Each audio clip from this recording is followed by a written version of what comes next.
वन्दे मातरम् नवनिर्माण विद्यालय। नमस्ते विद्यार्थी मित्रों, नवनिर्माण विद्यालय में ऑनलाइन क्लासीस में आपनु हार्दिक स्वागत है।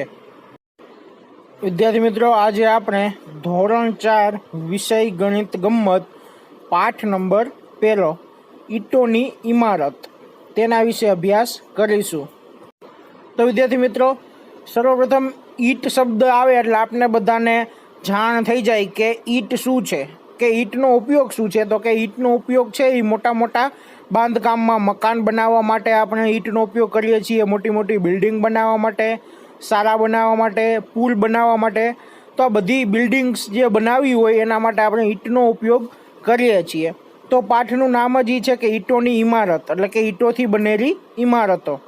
તો આ પાઠમાં આપણે નોખી નોખી ઈટોથી બનતી ઇમારતો જે છે તેના વિશે આપણે અભ્યાસ કરવાનો છે। તો ચાલો જોઈએ। જાગૃતિ શાળા માટે ઈંટની પેટર્નનો નમૂનો જોઈએ તો કે આ મુર્શિદાબાદ એટલે કે પશ્ચિમ બંગાળમાં એક શહેર આવેલું છે જેનું નામ છે મુર્શિદાબાદ। પશ્ચિમ બંગાળનું એક શહેર, એમાં જાગૃતિની શાળા આવેલી છે। આ સાચી વાત છે કે જ્યારે શાળાની ઇમારત ચણાઈ રહી હતી ત્યારે એવું નક્કી કર્યું કે શાળાની દિવારો અને જમીન પર ઈંટોથી પેટર્ન બનાવવી। એટલે કે જ્યારે શાળા બનાવવામાં આવતી હતી, શરૂઆત નહોતી થઈ, હજી શરૂઆત કરતા હતા, ત્યારે એવું નક્કી કર્યું કે શાળાની જે આપણે ઇમારત બનાવીએ તેમાં અથવા તો શાળાનું જે ભોંયતળિયું છે, જે નીચેની જમીન હોય ત્યાં આગળ આપણે ઈંટોની પેટર્ન છે એ નોખી નોખી ભાત બનાવીએ। જમાર, કાલુ અને પિયાર આ કામના કડિયા હતા। તેઓને શાળાની ઇમારત માટે નવી નવી યુક્તિઓ જોઈતી હતી। આથી તેઓ તેમના અન્ય મિત્રોને સાથે લઈને મુર્શિદ ફલી ખાનનો જૂનો મકબરો જોવા ગયા, જે તમને અહીં ચિત્રમાં દેખાડેલો છે। એટલે કે જે જમાર, કાલુ અને પિયાર એ છે એ કડિયાના નામ છે। આ 3 કડિયા છે કે જેમને છે એ શાળાની આવી ઇમારત બનાવી હતી કે નવી નવી પેટર્નવાળી। તો એના માટે એની નવી નવી યુક્તિઓ એટલે કે નવા નવા વિચારો જોતા હતા। તો એ નવા નવી યુક્તિઓ એટલે કે નવા નવા વિચારો માટે છે તે પોતાના મિત્રને સાથે લઈને મુર્શિદાબાદમાં જે એનો રાજા હતો મુર્શિદ ખાન, એનો જે મકબરો એટલે કે એનો જે મહેર હતો તો મકબરો જે કહેવાય છે તે મકબરાને અહીંયા કણે ગયા, કેમ કે અહીંયા કણે છે એ જૂના જમાનામાં કોઈએ બનાવેલી ઈંટોની જુદી જુદી પેટર્નો હતી, જે તમને અહીં ચિત્રમાં જોવા મળે છે। જો તમને જે નીચે ચિત્ર છે તે મુર્શિદ ફરી ખાનનો મકબરો છે કે જેમાં છે ઈંટોની નવી નવી પેટર્ન છે અહીંયા કણે આવેલી છે। આ ઇમારતમાં એટલે કે જે મુર્શિદ ફરી ખાનનો જે મકબરો છે તે ઇમારતમાં એક મોટો માળ આવેલો છે, જેમાં આશરે 2000 જેવી ઈંટોની સુંદર પેટર્ન છે। એટલે કે આ જે ઇમારત છે એનો એક માળ આવેલો છે। જે આપણે હોય ને ઇમારત હોય તો 2 માળ, 3 માળ, 4 માળની, 6 માળની ઇમારત હોય, એમાં એક મોટો માળ આવેલો છે કે જેમાં આશરે છે એ 2000 જેટલી ઈંટોની સુંદર પેટર્ન અથવા તો સુંદર ભાત આવેલી છે। આશરે 300 વર્ષ પહેલાં કડિયા દ્વારા આ નમૂનો તૈયાર કરવામાં આવ્યા હતા। એટલે કે 300 વર્ષ પહેલાં જ્યારે આ મકબરો બનાવવામાં આવ્યો હતો ત્યારે ત્યારના જે કડિયા હતા તેના દ્વારા છે એ આ નમૂનો છે એ તૈયાર કરવામાં આવ્યો હતો। તેના 5 માળના ભોંયતળિયાની ઈંટની પેટર્ન કઈ રીતે ગોઠવાયેલી છે તે જુઓ। તો એના જે 5 માળ છે મકબરાના, એના નોખા નોખા માળે ભીતમાં જે ઈંટની પેટર્ન છે તે નોખી નોખી હતી। તો તે આપણે જોઈએ કે કેવી હતી। તો જો તમને ચિત્રમાં દેખાડ્યું છે જે મોટો માળ છે એ તમને પહેલાં ચિત્રમાં દેખાડ્યો છે, પછી જે ચિત્રમાં એકડો કર્યો છે એ છે એ પહેલા માળની જે ઈંટની ભીત છે તેની પેટર્ન આવેલી છે કે જે પહેલા માળની ભીતમાં છે ઈંટોની આવી પેટર્ન ગોઠવાયેલી હતી અથવા તો કડિયા દ્વારા છે એ બનાવેલી હતી। પછી બીજી છે, જોવો જોઈ પહેલી અને બીજીમાં તમને ફેર જોવા મળશે। તો બીજા માળે છે એ જે ઈંટની દિવારો હતી તે આવી રીતેની ભાતથી બનાવેલી હતી। ત્રીજા માળની જો તમને જે ઈંટની ભીત છે તેમાં ઈંટોની પેટર્ન છે એ આવી રીતેની અહીંયા જોવા મળે છે। પછી બાજુમાં છે ચોથા માળની, અને એના પછી છે 5મા માળ. તો જોવો જોઈએ તમને આ જે 5 માળની જે આપણે ઈંટની પેટર્નનું જોઈ ભીતમાં તે કેવી હતી, તો કે બધી છે એ અલગ અલગ હતી અને કેવી હતી, મસ્તીની અને નવી કંઈક હતી. તો આવી રીતે છે એ મુર્શિદાબાદમાં જે મુર્શદ ખાનનો જે મકબરો છે ત્યાં કારણે છે એ નોખા માળે છે એ નોખી ઈંટોની પેટર્ન છે એ જોવા મળે છે. આ જ જોવા માટે જે ઓલા કડિયા હતા સારા બનાવવાના હતા તે છે એના મિત્રને લઈને જોવા ગયા કે ભાઈ આમાંથી આપને કંઈક નવો આઈડિયો જોવા મળશે, તો નવો આઈડિયો આવશે. તો હવે તમને એક પ્રશ્ન પૂછી છે કે તમને ભોંયતળિયાની કઈ પેટર્ન સૌથી વધુ ગમે છે? જે પેટર્ન તમને આ 5માંથી વધારે ગમે તે તમારે અહીંયા ખાલી જગ્યામાં લખી નાખવાનું છે. બીજું છે કે તમે આવી પેટર્ન કોઈ અન્ય જગ્યાએ જોઈ છે? જો તમે કોઈ જગ્યાએ ઈંટોની આવી નવી પેટર્નો જોઈ હોય તો ત્યાં જે જગ્યાએ જોઈ હોય તે જગ્યાનું નામ તમારે ત્યાં લખવાનું છે. તેના પછી કડિયા ખૂબ જ રોમાંચિત થઈને પાછા ફર્યા. જમાલે કહ્યું, ઓહો, તે દિવસમાં પણ તેઓએ ઈંટની કેટલી બધી રસપ્રદ પેટર્ન બનાવેલ. આપણે એ ભૂલી જ ગયા.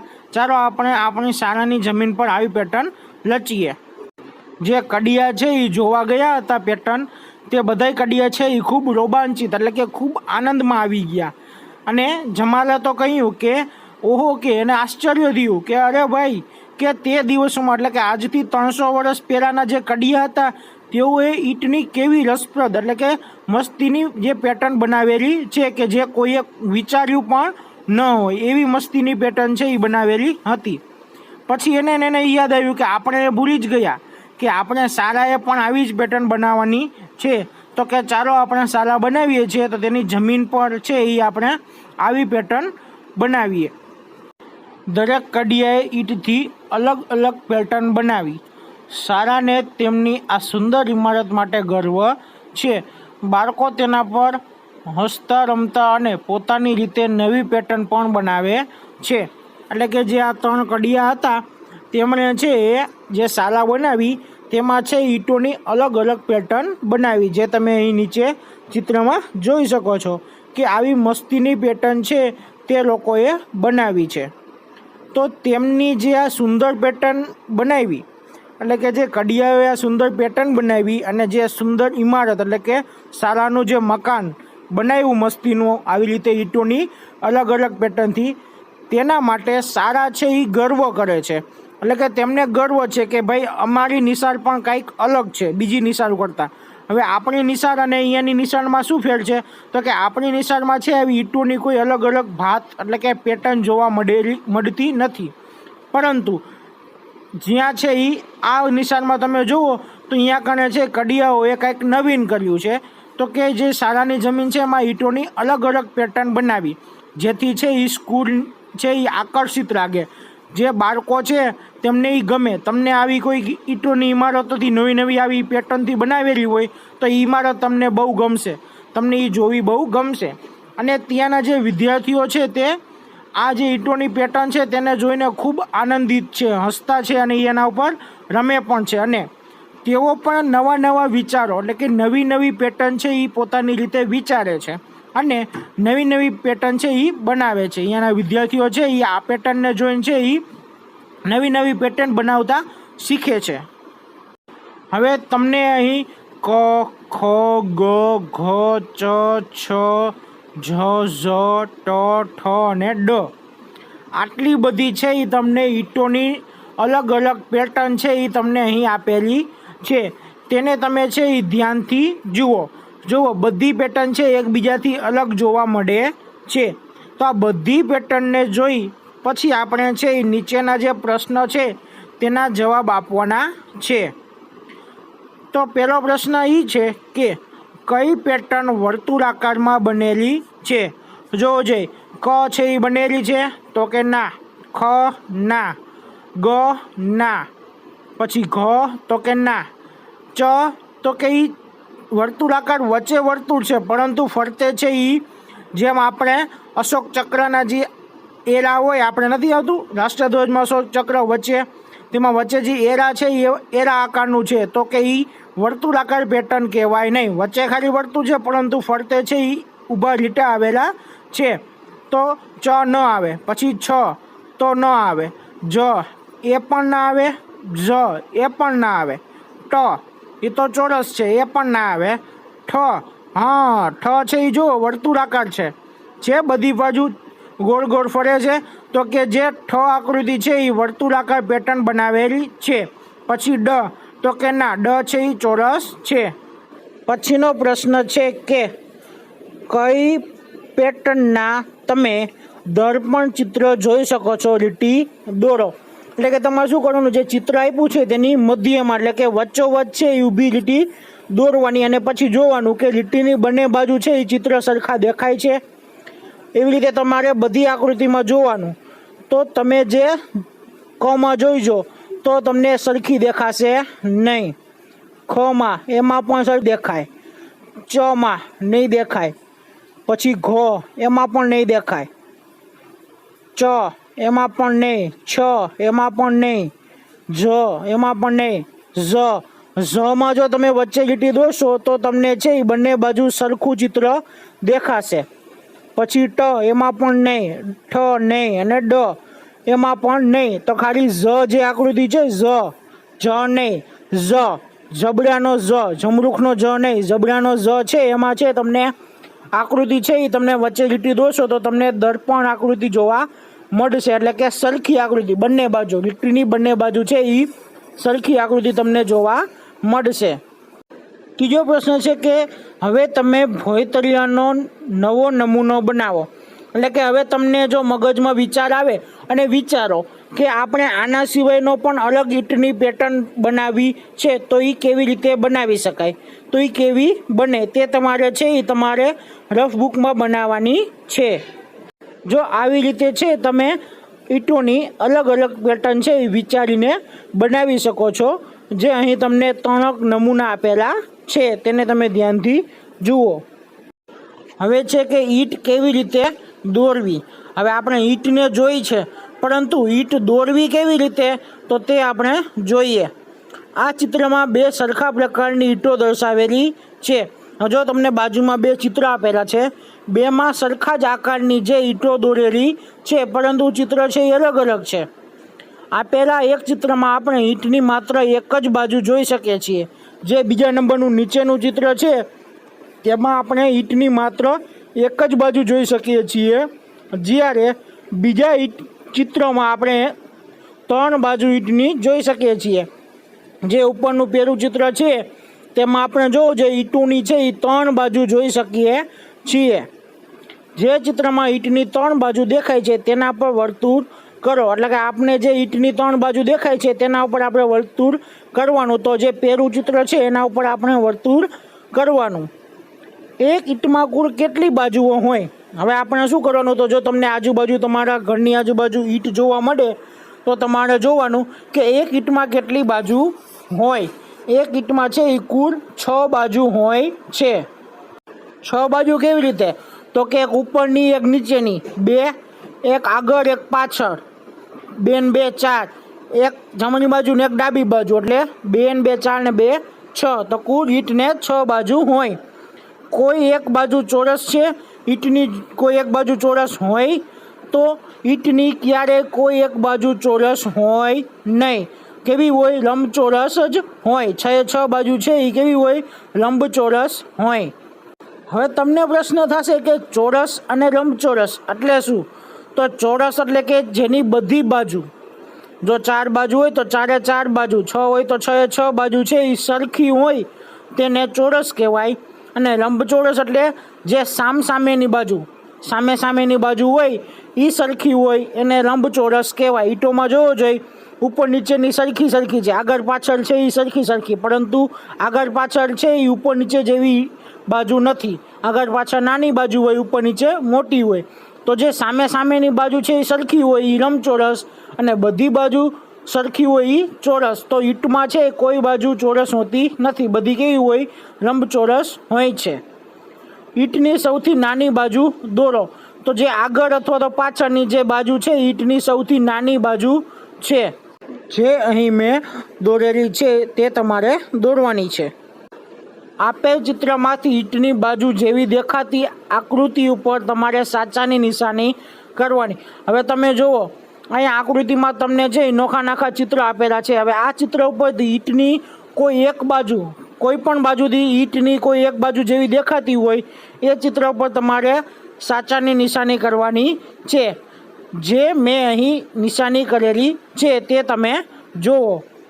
નીચે આપેલા ચિત્રમાંથી ઈંટની આકૃતિ કઈ છે તેના ઉપર સાચાની નિશાની કરો. એટલે કે તમને અહીં નોખી આકૃતિઓ આપેલી છે, એમાંથી ઈંટ જેવી આકૃતિ કઈ છે, એટલે કે ઈંટની જેવી આકૃતિ હોય એવી આકૃતિ કઈ છે તેના ઉપર તમારે સાચાની નિશાની કરવાની છે. જુઓ મેં અહીં છે એ સાચાની નિશાની કરેલી છે. તે આકૃતિ છે એ બિલકુલ ઈંટ જેવી જ જોવા મળે છે. હવે તમારે જે આપેલો કંપાસ બોક્સ છે તેની 3 બાજુ દેખાય ને તેવી તમારી આકૃતિ છે તમારી રફ નોટમાં દોરવાની છે. હવે ત્રીજો પ્રશ્ન એ છે કે શું તમે ઈંટની 4 બાજુ દેખાય તો કે 4 બાજુ દેખાય તેવું ચિત્ર બનાવી શકો? તો કે ઈંટની 4 બાજુ દેખાય એવું ચિત્ર છે એ તમે બનાવી શકો? તો તમે કહેશો કે ના, હું ઈંટની 4 બાજુ દેખાય તેવું ચિત્ર બનાવી શકું નહીં. હવે છે પડે નહીં તેવી દીવાર. પડે નહીં તેવી, હવે જે આપણે જે મકાન બનાવીએ તો કોઈ પણ બિલ્ડિંગ બનાવીએ તેમાં જે દિવાલની પેટર્ન છે એવી રીતે કરવામાં આવે જેથી છે એ દિવાલ પડે નહીં. અથવા તો નહીં તો જો એવી રીતે ન કરવામાં આવે તો આપણું મકાન અથવા તો સારા અથવા તો જે નવી બિલ્ડિંગ શું છે એ બધી છે એ કાચકો આવે તે તો પડી જાય. તો એ પડે નહીં એના માટે પણ છે એ અલગ પેટર્નની બનાવવામાં આવે છે જેથી છે ઈંટની જે દિવાલ છે એની મજબૂતી વધે. જોઈએ, એક દિવસ મુનિયા અને જૈનાબ ઈંટોથી રમતા હતા અને તેમાંથી દિવાલ બનાવતા. દરેક અલગ પ્રકારની દિવાલ બનાવી. એટલે કે મુનિયા અને જૈનાબ બંને છે ઈંટોથી રમતા હતા અને બંને છે એ ઈંટોથી દિવાલ બનાવી. એક ઉપર એક ઈંટ મૂકીને દિવાલ બનાવી, જે તમને એ ચિત્રમાં દેખાડેલી છે. બેએ છે એ અલગ પ્રકારની દિવાલ છે એ બનાવી છે, જે તમે ચિત્રમાં સારી રીતે જોઈ શકો છો. બંનેની જે દિવાલ છે એ અલગ છે, એક જેવી નથી. પહેલી છે એ જૈનાબની દિવાલ છે, જૈનાબે બનાવેલી. બીજી છે એ મુનિયાએ બનાવેલી દિવાલ છે. જોઈએ કે જૈનાબે કહ્યું કે તેણે બનાવેલી દિવાલ સરળતાથી પડી જાય એવી નથી. જે રીતે મુનિયાએ ઈંટોથી ગોઠવી છે તે રીતે કડીઓ પણ એકબીજા પર ઈંટો ગોઠવતા હોતા નથી. એટલે કે જૈનાબે એવું કહ્યું કે જે મેં દિવાલ બનાવી ઈંટોથી તે છે એ જલ્દીથી પડી જાય એવી નથી. અને જે મુનિયાએ બનાવેલી છે એવી રીતે તો કડિયા પણ જે જ્યારે દિવાલ બનાવતા હોય તેવી રીતે ઈંટોને રાખતા નથી. એવું કેમ કહ્યું? તો કે મુનિયાએ જે દિવાલ બનાવેલી છે એ દિવાલ છે એ જલ્દીથી પડી જાય એવી છે. એ ઝાઝો સમય છે એ ટકી રહે નહીં, કારણ કે તેની મજબૂતી છે એ વધારે હોતી નથી. પરંતુ જેવી રીતે જૈનાબે બનાવેલી છે એવી જ રીતે જ્યારે કડિયાઓ છે એ મકાન બનાવતા હોય તો એ આવી રીતે છે ઈંટોની ગોઠવણી કરતા હોય છે. ઈંટોની નોખા પ્રકારની ગોઠવણી એને જ પેટર્ન કહેવાય અથવા તો ભાત કહેવાય છે. તો જે જૈનાબે બનાવેલી છે એવી દિવાલ છે એ જલ્દીથી પડી જતી નથી, પરંતુ છે એ મજબૂત દિવાલ બને છે. તમે શું વિચારો છો, કઈ દિવાલ વધારે મજબૂત હશે? તો તમે શું વિચારો છો? તો કે આપણે જે જૈનાબે બનાવેલી છે એ દિવાલ છે એ સૌથી મજબૂત હશે. કારણ મેં તમને કહ્યું કે કડિયાઓ છે આવી રીતે છે એ ઈંટોને ગોઠવે તો એની મજબૂતી છે એ ટકી રહે. જે મુનિયાએ બનાવી છે એમાંથી જો એક ઈંટ પડે તો છે એ બધી ઈંટું એક સાથે પડવા માંડે, કેમ કે બધી લાઈનમાં ઈંટું છે. પરંતુ જૈનાબે છે બનાવેલી દિવાલમાં કોઈ પણ પ્રકારનો વાંધો આવતો નથી. બીજી દિવાલ જુઓ કે જ્યાં તમને ઈંટોની વિવિધ પેટર્ન જોવા મળે. એટલે કે તમારે બીજી દિવાલો પણ જોવાની. આપણા ઘરની દિવાલ છે એના સિવાય બીજે ક્યાંય હોય ઈંટોની જ્યાં પેટર્ન નોખી હોય, બાંધકામ થતું હોય પરંતુ હજી પ્લાસ્ટર ન કર્યું હોય તો અહીંયા પણ તમને છે એ દિવાલમાં ઈંટોની જુદી પેટર્નો જોવા મળશે. તેને તમે ધ્યાનથી જુઓ. દિવાલોની વિવિધ પેટર્ન. અહીં 3 પ્રકારની ગોઠવાયેલી ઈંટોની દિવાલોના ચિત્ર તમને આપેલા છે. શું તમે ઈંટોની ગોઠવણીમાં તફાવત જોઈ શકો છો? એટલે કે તમને જો નીચે 3 અલગ જે દિવાલો બનાવેલી હોય ઈંટોથી અલગ અલગ રીતની પેટર્નથી બનાવેલી દીવારો છે એના ફોટા આપેલા છે. તમે જોવો જોઈએ તમને એમાં એકઈ સરખા દેખાય છે તો કે ના, ત્રણેયમાં તફાવત જોવા મળે છે તો કે હા, તફાવત તો છે, અલગ અલગ તો છે. હવે તમને નીચે આપેલા ચિત્રમાંથી દિવાલનું સાચું ચિત્ર જોડો. હવે તમને નીચે એક ચિત્ર આપેલું છે જેમાં ચિત્ર દોરેલું છે. ઓલી દિવાલના ચિત્ર છે, જે નોખી નોખી દિવાલ હોય ને એના ચિત્ર છે, અને નીચે એ પ્રમાણે ચિત્ર દોરેલા છે. તો તમારે સાચા ચિત્ર સામે સાચી દિવાલને છે એ જોડવાની છે, જેમ આપણે જોડકા જોડી છીએ તેમ. ચાલો તો આપણે તેને જોડીએ. અહીં તમે જોશો કે પહેલી દિવાલ છે એ બીજા ચિત્ર જેવી જોવા મળે છે. એટલે કે પહેલી જે દિવાલ છે એનું ચિત્ર છે એ બીજી દિવાલ જેવું છે. જે બીજી દિવાલ છે એનું ચિત્ર ત્રીજું જે ચિત્ર છે એના જેવું બને, અને જે છેલ્લું છે એ પહેલાં જેવું. એટલે છેલ્લી દિવાલનું ચિત્ર છે એ પહેલાં ચિત્ર જેવું બને. એટલે કે પહેલી છે એ બીજા સાથે જોડાય, બીજું છે એ ત્રીજા સાથે, અને ત્રીજું છે એ પહેલાં સાથે જોડાય. જે મેં અહીં તમને જોડાયેલું આપેલું છે. ઈંટોની જાળીમાંથી જુઓ. હવે તમને અહીં નીચે એક ચિત્ર આપેલું છે, એટલે કે એક બિલ્ડિંગનું ચિત્ર છે, એક મકાનનું અથવા તો મહેલ અથવા તો મકબરા, ગમે એનું એક ચિત્ર આપેલું છે. સારાનું હોઈ શકે, ગમે એનું. તેમાં તમારે જાળી, એટલે આપને ખબર છે જાળી એટલે કે ઝાડું હોય એવું. જાળી, કરોળિયાની જે જાળી હોય એવું છે એ ઝાડું બનાવે. ઈંટોથી પણ આવું છે એ ઝાડું બનાવી શકાય છે. હવે જે કડિયાઓએ જાગૃતિ સ્કૂલ બનાવી હતી તેમણે છે ઈંટોથી જુદી જુદી જાળીઓની પેટર્ન અથવા તો જાળીઓની ભાત બનાવેલી છે દિવાલ ઉપર. તો એ તમને અહીં દેખાડેલી છે આકૃતિમાં. તો તમે આ બંને ચિત્રોમાં જાળીની જુદી જુદી કેટલા પ્રકારની પેટર્ન જોઈ શકો છો. હવે તમે તો અહીં તમે જોશો કે તમને છે કુલ અલગ અલગ 5 પ્રકારની પેટર્ન જોવા મળશે. કઈ 5 પ્રકારની એ હવે તમને હું કહું. 1, 2, 3, 4 અને 5, જે મેં તમને અહીં આકૃતિમાં દેખાડેલી છે. જે મેં તમને રાઈટ એટલે કે સાચાની નિશાની દ્વારા દેખાડેલી છે એ 5 પેટર્ન તમને આ 2 ચિત્રમાંથી જોવા મળશે, જે એકબીજાથી અલગ અલગ છે. વિદ્યાર્થી મિત્રો, હવે પછીનો પાઠ આપણે આગળના વિડીયોમાં ભણીશું.